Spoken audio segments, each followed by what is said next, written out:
Assalamualaikum warahmatullahi wabarakatuh. Alhamdulillahilladzi ja'alal qira'a wal kitaba lil qira'a wal qira'a lil ma'rifah wal ma'rifah lil ibadah lillahi ta'ala. Yang terhormat Dewan Juri yang arif dan bijaksana, panitia yang semangatnya luar biasa, serta sahabat dai dan pemirsa dimanapun Anda berada.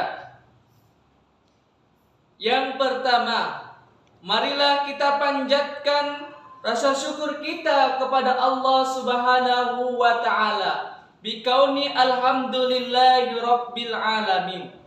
Salawat beriringkan salam tercurah agung limpahkan kepada Nabi Muhammad sallallahu alaihi wasallam, Nabi yang menjadi panutan kita, yang mempunyai akhlakul karimah yang mulia, sehingga kita akan mendapatkan syafaatnya pada yaumil qiyamah. Amin ya rabbal alamin.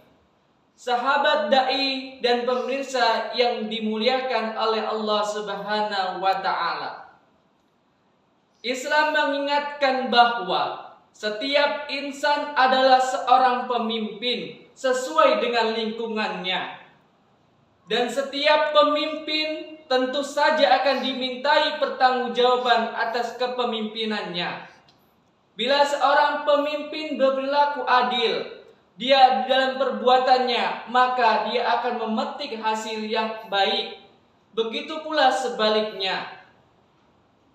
Rasulullah SAW adalah seorang pemimpin yang tegas, seorang pemimpin yang adil, seorang pemimpin yang bijaksana.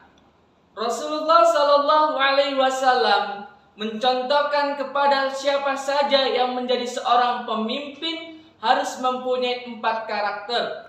Yang pertama, seorang pemimpin harus mempunyai jiwa yang jujur.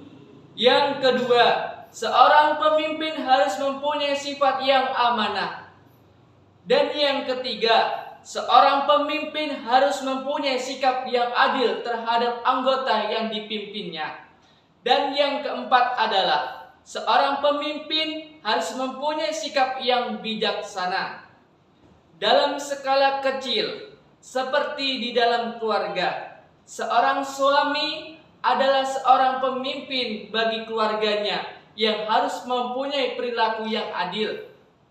Sebagai anak yang tertua di dalam keluarganya, harus mempunyai sikap adil terhadap adik-adiknya.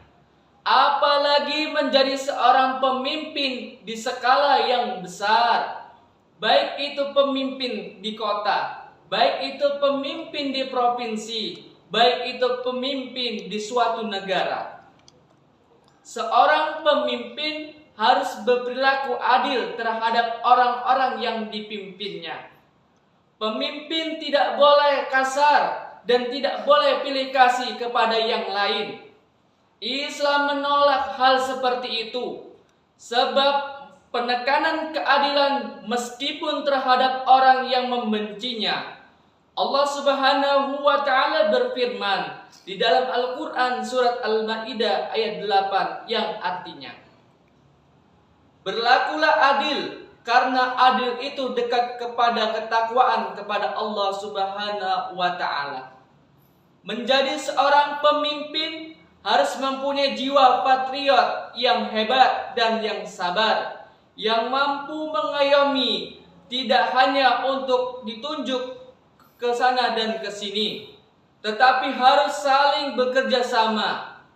Sahabat dai yang dimuliakan oleh Allah Subhanahu wa ta'ala, Ibnu Taimiyah pernah mengatakan bahwa seorang yang menjadi pemimpin itu harus adil dan di dalam kepemimpinannya walaupun dia seorang yang kafir. Sedangkan seorang raja atau pemimpin yang tidak adil atau zalim, dia tidak akan kuat terhadap apa yang dipemimpinnya. Menjadi seorang pemimpin itu tidaklah mudah, Semakin tinggi pohon, maka semakin kencang anginnya.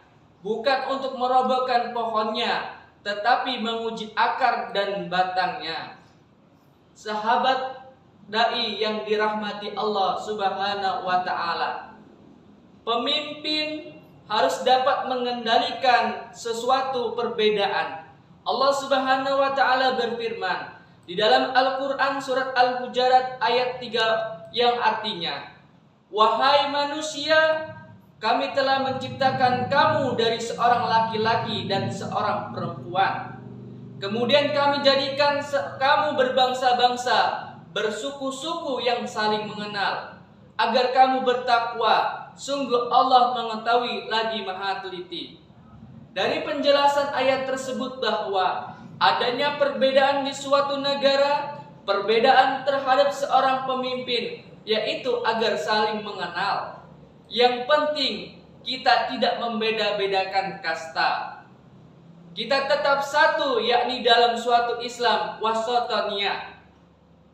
Dari penjelasan ayat di atas bahwa ada 4 perkara yang bisa menjadi contoh bagi kita yang menjadi seorang pemimpin.